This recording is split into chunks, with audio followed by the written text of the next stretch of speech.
Comment ils vont pas bien, mes petits déprimés? Car non, ne fais pas semblant, je sais qu'au fond de toi, il y a un bébé qui pleure. Et d'un côté, sèche tes larmes, poupon. Je te comprends. On entend plus de vocaux qu'on ne dialogue avec de réelles personnes. On commence même à dialoguer avec soi-même, ce qui pour moi n'est pas un commencement, mais une continuation. Ça va, main gauche? Tout à fait, Romain. Surtout, on se rend compte que les cours à la maison, c'est de la merde, à l'aide. Alors j'entends vos appels à l'aide, vos appels Discord, je les entends. Enfin, vu votre connexion, j'entends pas grand-chose, mais je les devine, et je suis là pour vous aider. Ah, il dit comme ça fait très politicien, mais je vous assure que c'est vrai. Je m'engage à vous aider. Marseillaise, sur le cœur. Vous alliez le faire gagner parce que... C'est notre projet! Alors aujourd'hui, j'ai décidé de faire une vidéo où je dis de la merde pour vous faire sourire. Et si je n'arrive pas à vous faire sourire, désolé. Alors il faut savoir que depuis tout petit, on me dit toujours que j'ai une vie, disons, hasardeuse, et que le simple fait de la raconter pourrait déjà procurer un sourire, soit de moquerie, soit de rigolade, de bonne poilade, comme on dit par chez nous. Donc j'ai décidé de vous en livrer un extrait. Alors je sais ce que vous pourriez me dire, mais Romain, c'est extrêmement narcissique comme principe. Et je vous répondrai... oui. Allez, on passe à la suite. Plus sérieusement, je sais que ça fait un petit peu égocentrique, et en soi, je pourrais faire des vidéos avec d'autres gens, mais je suis seul! Confiné, seul! Donc faudra se contenter de ce moi. La première anecdote est d'un événement qui m'est arrivé aux alentours de mes 4 ans, et qui m'a rendu assez phobique des chiens pendant plusieurs années. Alors il faut savoir que quand j'avais 4 ans, j'ai été mordu 2 fois au cul par un beagle. C'est les petits chiens, là, les beagles. Bah, voilà.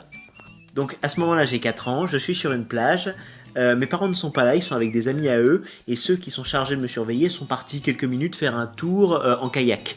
Et je me retrouve seul donc avec un ami à moi, et on joue à faire un château de sable, il me semble.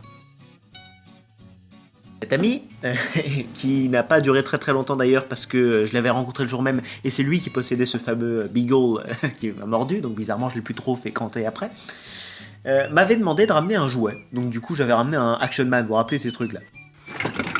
Oh mais non, il est encore là. J'avais rapporté à mes 4 ans ce jouet là, hein, je pensais pas que je l'avais encore, mais donc voilà, ce jouet est là depuis que j'ai 4 ans. Merci mon vieux, merci l'ami. Donc bref, on joue avec cette merde, tu vois, on commence à faire notre château de sable, et là je vois le fameux beagle s'approcher. Et bon, je vois que mon ami le caresse et tout, donc j'en déduis que c'est son chien. Et moi à l'époque j'avais pas peur des chiens, j'avais une nourrice qui avait des chiens, ça me faisait pas peur. Mais je voyais qu'il y avait un truc bizarre. On continue à jouer, on continue. Et au fur et à mesure que le temps passe, je vois que le chien se rapproche de plus en plus de moi et qu'il commence à me tourner autour. Alors bon, je suis pas un mec angoissé face aux animaux, mais quand ça commence à faire ça, moi je suis pas bien, tu vois. Je commence à stresser. Alors maintenant, avec le recul, je me doute qu'il voulait que je lui balance ça, qu'on joue un petit peu tous les deux. Mais bon, j'avais 4 ans, ne jugez pas la jugeote d'un gosse de 4 ans. Vous allez me dire qu'il a pas beaucoup évolué depuis, mais je vous emmerde. Bref. Donc je commence à me lever, je commence à me tailler. Très mauvaise idée quand un chien est excité et qu'il a envie de jouer avec toi. Et donc du coup, il me rattrape et moi je suis là en mode « Ah mon Dieu, à l'aide !» D'un certain côté, je savais qu'il allait me mordre et j'attendais un petit peu la morsure comme un suppositoire en mode « Attention, j'arrivais !» Et c'est là que j'ai compris que c'était pire qu'un suppositoire.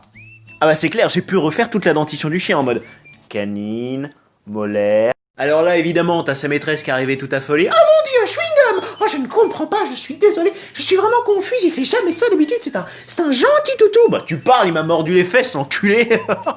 C'est la colère qui parle, c'est la colère qui parle. Mais le fait est qu'après que sa maîtresse l'ait immobilisé avec une technique de judo au sol, et ben moi je pensais que c'était bon, tu vois, je pensais qu'il était immobilisé et que j'avais plus rien à craindre. Mais que nenni! Parce que elle devait mal connaître la technique, parce que le toutou s'est libéré, courant avec ses pattes de chien, il a guetté mes fesses là avec un détecteur. Et dès qu'il les a aperçus, il les a attrapés à la volée. Et moi j'étais surpris parce que je pensais que c'était bon, et d'un coup je sens une douleur vive au cul et j'étais en mode ah, je le vois, il est accroché. Ah là là, quelle horreur. Enfin je vous rappelle pas. Allô? Je ne te raconte pas. Non mais le fait est que cet événement m'a vraiment traumatisé parce que après ça je pouvais plus m'approcher à moins de 10 mètres d'un chien, c'était plus possible. Fini. Et bah ça a été vraiment des vacances de merde parce que je crois que 2-3 jours après je me suis ouvert la main avec une moule, donc vraiment top quoi. Enfin bref, j'ai réussi à me guérir de cette peur à coups d'amis qui avaient des chiens, donc forcément fallait que je m'habitue. Et puis tout est rentré dans l'ordre. Maintenant, je déteste les chats.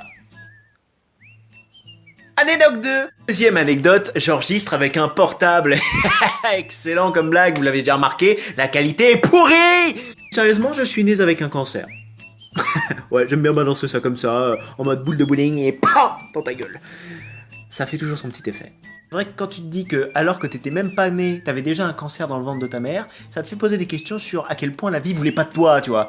Mais après, si tu relativises et que tu te dis c'était pas un cancer mais une tumeur bénigne, et que bon, il te manque un rein, mais que finalement, tu le vis bien, finalement ça va. Donc voilà, en fait, j'ai eu une opération lorsque j'avais 5 jours, donc autant vous dire que je ne m'en rappelle pas. Et bah finalement ça va, j'ai juste une énorme cicatrice sur le ventre que je ne vous montrerai pas parce que je n'assume pas ma graisse. Bon, enfin bref, vous avez compris le délire. Pose t-shirt. Il me restait plus qu'un t-shirt dans mon armoire. Je demande à ma mère, elle me dit que c'est un t-shirt de quand j'avais 14 ans. Donc elle me dit, j'espère que ça sera pas trop petit. Je nage dedans. Mais regardez ça, c'est ridicule. Oh putain. J'ose pas imaginer la tête que j'avais avec ça à 14 ans. Je devais être un fantôme. Ouh, je vais te hanter. Fin de la pause t-shirt. Dernière anecdote. Oh putain, je me mets à parler comme un youtubeur. J'adore écrire, j'écris beaucoup. C'est un comble pour un connard qui improvise toutes les conneries qu'il dit. Mais j'adore écrire et j'aimerais bosser dans l'écriture. Enfin, attendez. Non, attends, ça le fait pas comme ça, je vais te le dire d'une autre manière. Oui, je m'appelle Romain et j'aime écrire. J'aime par-dessus tout laisser vagabonder la plume, décrire la nature qui m'environne, inventer la nature de mes propres personnages, et par la fiction critiquer la société que j'habite. C'est pour moi l'essence même d'un écrivain.